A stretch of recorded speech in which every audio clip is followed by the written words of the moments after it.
Welcome back to the channel. You know, I see so many of you out there wondering, how do I stand out? How do I become that guy who not just catches her eye, but keeps her captivated? Well, I've got some news for you. Being her dream guy isn't about some secret trick or a magic potion. It's about being authentic, vulnerable, and unapologetically you. But don't worry, we're not leaving you hanging with just philosophy. Today, we're diving into the 5 actionable, no bullshit secrets to becoming her dream guy. So, whether you're new to the dating game or just looking to level up, stick around. By the end of this video, you'll have the tools to make her think you're the catch, because hey, you already are. What does confidence even mean? Because I've seen so many of you getting confused between confidence and cocky. Confidence isn't about walking into a room like you own it, unless, of course, you actually own the room. But here's the thing, genuine confidence is about knowing your worth, not just showing off. It's about being comfortable in your own skin, even when someone else isn't. Think about it, women want a guy who's secure enough to let her be herself, not someone who's too busy trying to prove he's good enough. Start small. If public speaking makes you anxious, practice in front of a mirror. If you're shy, challenge yourself to strike up conversations with strangers. Confidence isn't born overnight, it's built through consistent effort. And trust me, the world doesn't care how you start, just how you finish. But here's the thing, not everyone's confidence is natural. Some of you see confidence and think, I'll just fake it until I make it. And guess what? She can see right through it. You don't have to be perfect, but you do have to be authentic. I've heard stories of guys who think confidence equals arrogance. Picture this, a guy walks into a bar, orders the most expensive drink, and says, yeah, this is my go-to. I'm basically Carrie Bradshaw but with a Y chromosome. No, that's not confidence, that's just exhausting. Confidence isn't about bragging, it's about owning who you are without needing validation from others. Alright, so you're feeling more confident, great. But confidence alone won't build a relationship. You need to listen. We've all heard the phrase listen to understand, not to argue. But let's break it down. Active listening is more than just nodding and saying It's about genuinely hearing what she's saying, her feelings, and responding in a way that shows you care. Here's a pro tip, when she's talking, don't think about your rebuttal. Just listen.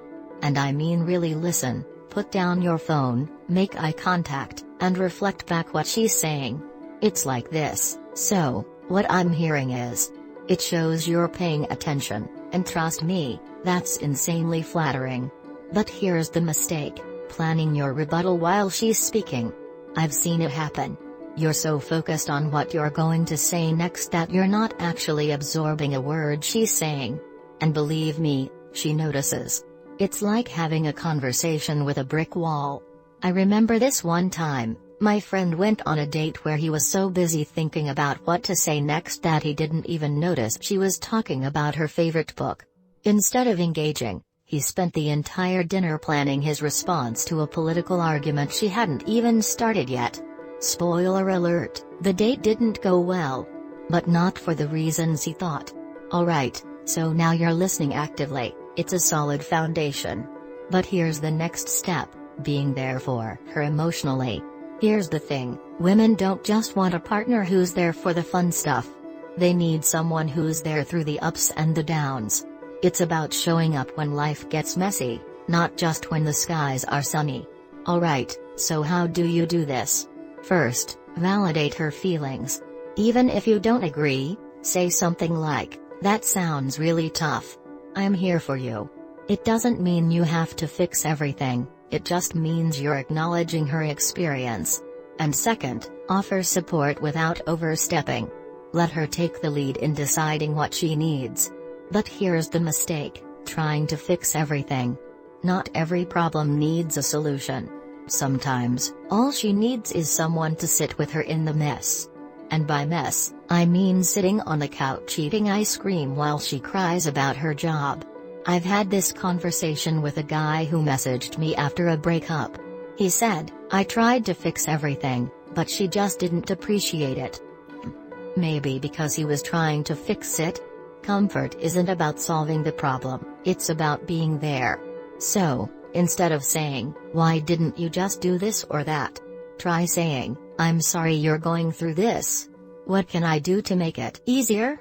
Alright, so now you're confident, listening, and supportive. It's getting good. But here's the thing, your life isn't just about her. Here's the kicker, women want a man who's whole. Not someone who's dependent on her for their happiness, but someone who's already happy on their own. It's about having a life outside of the relationship, something that excites you and keeps you growing. So, how do you do this? First, explore hobbies you're passionate about. Whether it's cooking, hiking, gaming, or playing an instrument, whatever floats your boat. Second, be authentic about it. Don't take up knitting just because you think she'll like it. And third, bonus points if you can involve her in your passions or vice versa. But here's the mistake, pretending to like something just to impress her. Newsflash, she'll appreciate authenticity way more than a half-hearted effort. Plus, if you're not into it, you're not going to stick with it, and that's exhausting. I've heard about a guy who dated a runner, so he decided to take up running just to spend more time with her. Guess what? He hated it. Instead of enjoying their time together, he was dreading every jog. And you know what? It showed. Instead of bonding over their shared interest, they were both miserable. So, stick to what you love and let her see the real you. Alright, so now you're confident, listening, supportive, and a well-rounded individual. But here's the final piece of the puzzle, communication.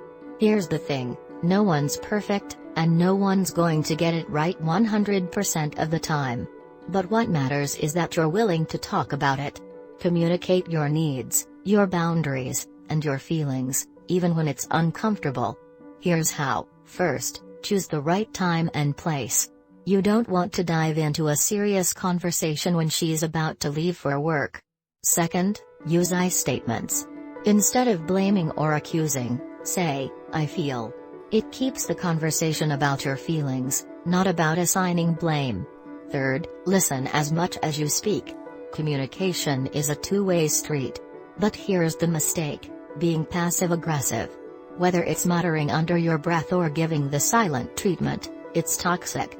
Communication is about clarity and respect, not games. I've heard stories of guys who were dishonest about little things, thinking it wouldn't matter. But here's the thing, those little lies add up. If you're not honest about your plans, your feelings, or who you are, why would she trust you with the big stuff? So, take what you've learned here and go out there and show her the real you. Because at the end of the day, the best way to be her dream guy is to just be you.